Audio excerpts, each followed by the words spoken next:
அனைவருக்கும் வணக்கம். ஆறன் உருவின் அகரக்கிளவி ஈராக அகரமுனை கெடுதல் வேண்டும்.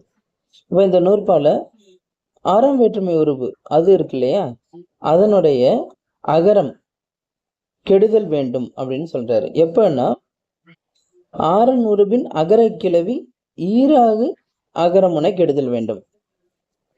நம்ம எடுத்துக்காட்டுல இருந்து சொல்லுவோம். நமது எடுத்துப்போம்.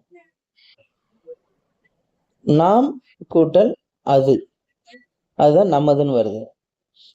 அப்ப இங்க நாம் என்பது நமதுன்னு எப்படி மாறுதுன்னா, இது நெடு முதல் குறுகுகிறது. அப்ப நம்மன்னு நிக்குது. சரி, இப்ப இங்க சொல்ற மாதிரி ஆறநூறுபின் அகரக்கிளவி ஈராக அகரமுனை கெடுதல் என்ன, அகரத்தை இறுதியாக கொண்ட விடத்து இந்த அகரம் கெடும் அப்படின்னு சொல்றாரு.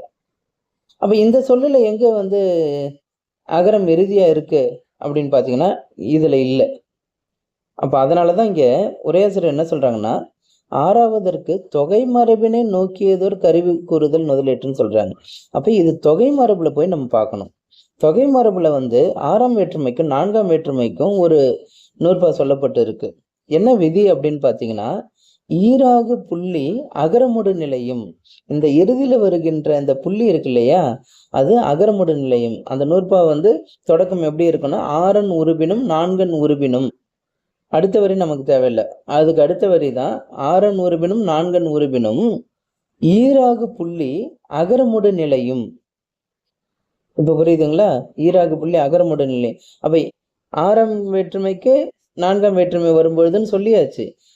அந்த எந்த வார்த்தைகள்ல எந்த சொல்லுல அது அப்படி நடக்கும்னா, நெடுமுதல் குறுகும் மொழியினான இந்த மாதிரி நாம் நம்மன்னு வருது இல்லையா, இந்த நெடுமுதல் குறுகுகின்ற அந்த மொழியில ஈராகுன்ற அந்த புள்ளி இருக்கு இல்லையா, அது என்ன ஆகும் அப்படின்னு பாத்தீங்கன்னா, நம் என்பது அகரம், அதான் ஈராகு புள்ளி அகரமுடன் நிலையும்னு சொன்னதுனால நம் கூட்டல் ஆ சேர்ந்து நம அப்படின்னு நிக்குது.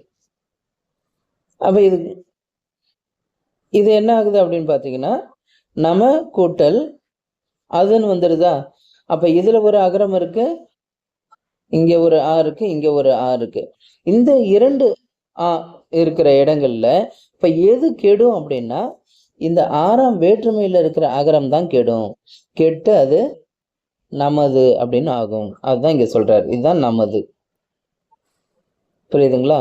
அப்ப இது தொகை மரபுல இருக்கின்ற அந்த நூற்பா ஆறன் உருபினும் நான்கன் உருபினும் கூறிய குற்றொற்று இரட்டல் இல்லை, அந்த வரி நமக்கு தேவையில்லை. ஈராகு புள்ளி அகரமுடு நிலையும், ஈராகு புள்ளி அகரமுடு நிலையும் எப்பொழுதுனா நெடுமுதல் குறுகும் மொழி முன்னான, நெடுமுதல் குறுகுகின்ற மொழி முன்னாக இருக்கின்ற பொழுது அப்பதான் அந்த அகரம் சேரும் அப்படின்னு சொல்றாரு. தனியா அந்த புள்ளி நிக்காது, அதே மாதிரி இரட்டவும் இரட்டாது. பொதுவா பாத்தீங்கன்னா அதுக்கு முன்னாடியில சொல்லியிருப்பாங்க குற்றொற்று இரட்டல் இல்லை அப்படின்னு சொல்லி. அப்ப குற்றொற்று இரட்டாது, அதே நேரத்துல என்ன ஆகும், அகரம் சேர்ந்து வரும்.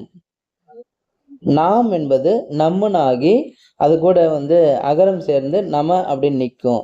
அது கூட இந்த ஆறாம் வேற்றுமை சேரும் பொழுது இதுலயும் அகரம் இருக்கு, இந்த நம என்பதுலயும் அகரம் இறுதியில இருக்கு. அதுதான் ஈராக அகரமுனை. புரியுதுங்களா? அப்ப இரண்டு இடத்துலயும் அகரம் வர்றதுனால அந்த எந்த அகரம் கெடும்னா, இந்த ஆறாம் வேற்றுமையில இருக்கின்ற அகரம் தான் கெட்டு நமது என ஆகிறது அப்படின்றத இந்த நூற்பாவுடைய கருத்து. ரொம்ப எளிமையான நூற்பா. ஆனா நம்ம வேற நூற்பாவுடைய கருத்தை எடுத்து இந்த நூற்பாவில் பொருத்தி பார்த்து அதுக்கப்புறம் புரிந்து கொள்ள வேண்டிய ஒரு நிலையில தான் இந்த நூற்பா அமைந்திருக்கு. நன்றி, வணக்கம்.